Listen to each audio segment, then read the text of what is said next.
There is a fantasy so deeply woven into human intuition that most people have never once stopped to question it.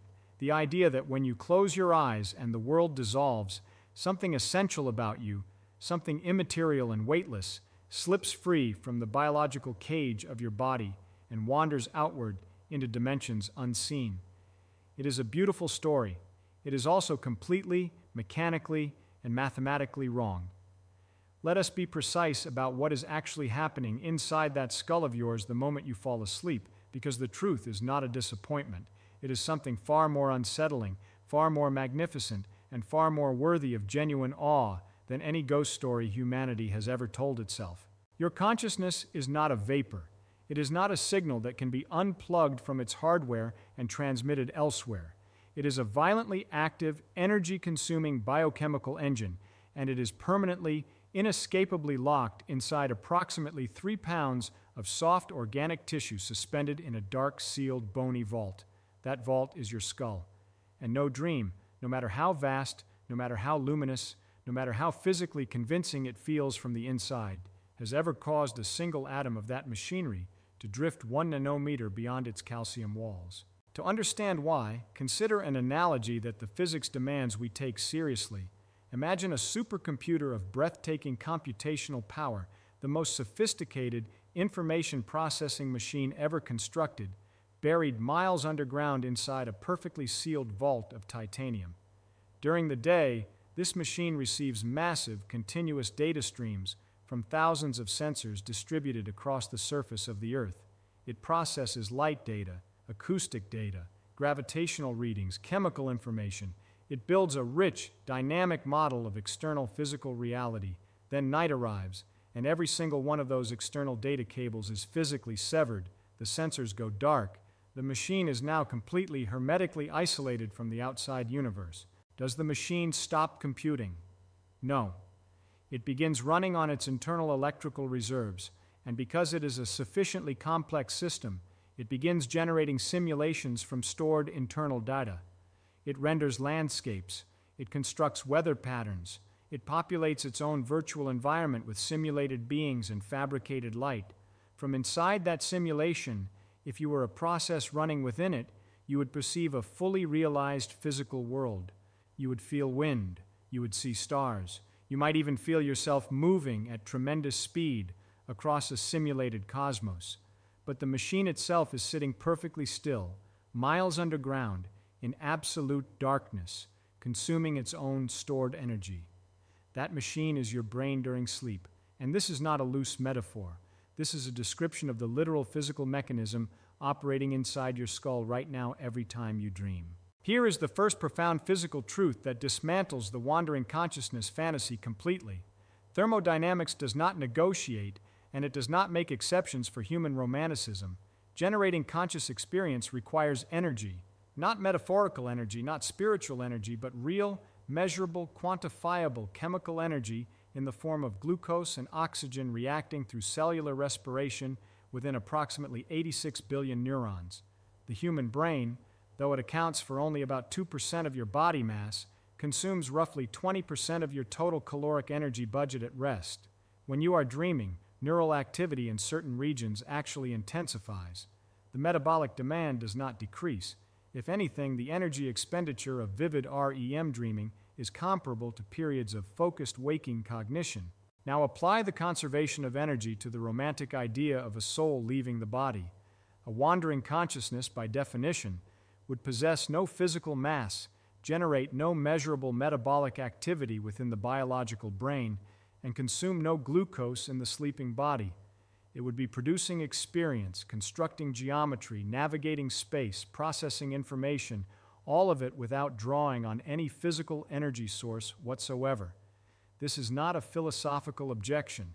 This is a direct, clean, quantitative violation of one of the most precisely verified physical laws in the history of science. Energy cannot be created from nothing. Experience cannot be generated from nothing. The thermodynamic ledger does not have a line item for disembodied wandering.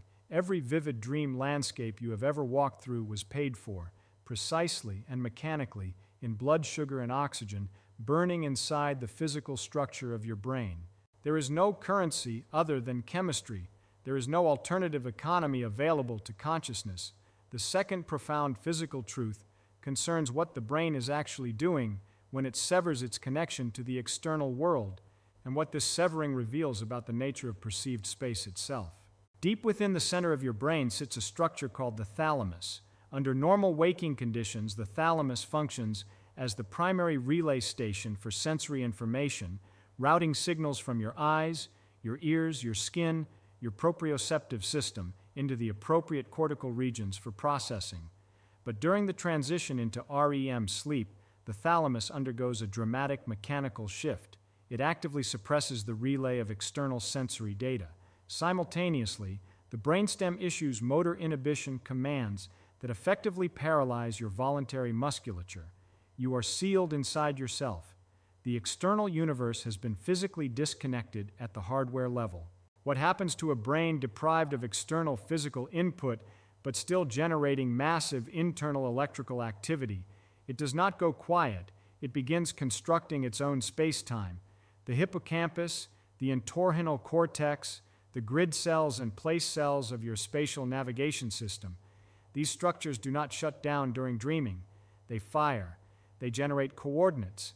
They construct geometric environments from stored memory fragments and recombinant neural patterns. The brain, deprived of real physical friction from the external world, begins rendering a frictionless local geometry, a private physics, a simulation of space built entirely from internal electrical patterns spanning a neural network with a physical diameter of perhaps 6 inches. And here is the part that should produce in you a kind of cold, clarifying awe. When you dream that you are flying across galaxies, when you feel the sensation of moving at impossible speed through infinite space, when the dream gives you the overwhelming physical conviction that you are somewhere vast and luminous and unbounded, your physical body is lying motionless in complete darkness.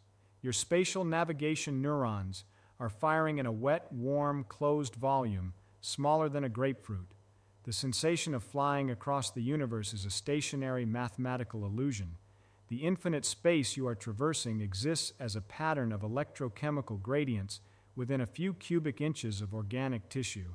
The light you see in the dream, those luminous colors, those star fields, those vivid surfaces, not a single photon from the outside universe is involved. Your brain is fabricating light from within. It is constructing brightness in absolute darkness using only its own electrical activity. This is not a reduction of the experience. This is the actual magnitude of what your brain is capable of, and it is more astonishing than anything the wandering soul narrative has ever offered. The third physical truth addresses a particular strain of pseudoscientific thinking that has gained considerable cultural traction, the suggestion that dreams represent some form of quantum detachment, that consciousness exploits quantum mechanical phenomena to escape the classical boundaries of the physical brain. The physics here is unambiguous, and it is not kind to this idea. Quantum mechanics does produce genuinely strange phenomena: superposition, entanglement, tunneling. These are real. They are experimentally verified. They operate at subatomic scales under conditions of extreme isolation from thermal disturbance. The critical physical requirement is coherence. Quantum states must be maintained in isolation from environmental thermal fluctuations, or they undergo decoherence, the irreversible collapse of quantum superposition into classical definite states. The human brain is a biological structure operating at body temperature, approximately 310 Kelvin. It is dense with water molecules. It is saturated with ions undergoing constant thermally driven collisions. It is, from the perspective of quantum mechanics, a maximally hostile thermal environment. Any fragile quantum coherence would be destroyed in timescales measured in femtoseconds, which is to say quadrillionths of a second, vastly shorter than any timescale relevant to neural computation, which operates in milliseconds. The brain is not a quantum computer in any sense that would allow for the exotic behaviors the wandering consciousness narrative requires. It is a classical, macroscopic, thermally noisy information processing system. Consciousness, as we understand it, is a property of this classical macroscopic system. It cannot tunnel through the void. It cannot become non-local. It cannot detach from the warm, wet, thermally chaotic tissue that generates it, because the moment the physical substrate is disturbed or destroyed, the experience it produces ceases. The equation is that straightforward. Decoherence is not a technicality, it is the universe enforcing its own rules on macroscopic objects, and a 3-pound biological brain is, by every relevant physical measure, a macroscopic object. And so we arrive at what the physics actually gives us when we are willing to look at it without flinching. Not the cold consolation of a smaller universe, but an encounter with something genuinely profound in its mechanical specificity. An isolated mass of organic material, fed by blood, heated by chemical reactions, sealed inside a bone enclosure in a dark and silent room, constructs from its own internal electrical patterns a subjective experience of infinite space. It generates color and darkness. It generates sound and silence. It generates the sensation of velocity while remaining perfectly motionless. It populates the simulated space it constructs with other minds, with remembered faces, with invented physics, with emotional weight and narrative coherence, all without a single external data point. The dreaming brain is the most sophisticated closed system in the known universe, and the measure of its sophistication is not that it can escape its physical container. The measure is that it does not need to. The container is sufficient. 3 pounds of biological tissue contains within it the complete subjective geometry of any universe you care to simulate.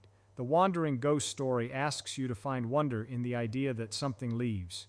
The physics invites you to find something far colder and far grander in the fact that nothing leaves at all, that everything you have ever experienced in the vast subjective space of a dream was present in its entirety inside that motionless skull, consuming glucose, firing in sequence, producing the one thing in the observable universe that we know with absolute certainty possesses an interior, which is a mind that knows it exists.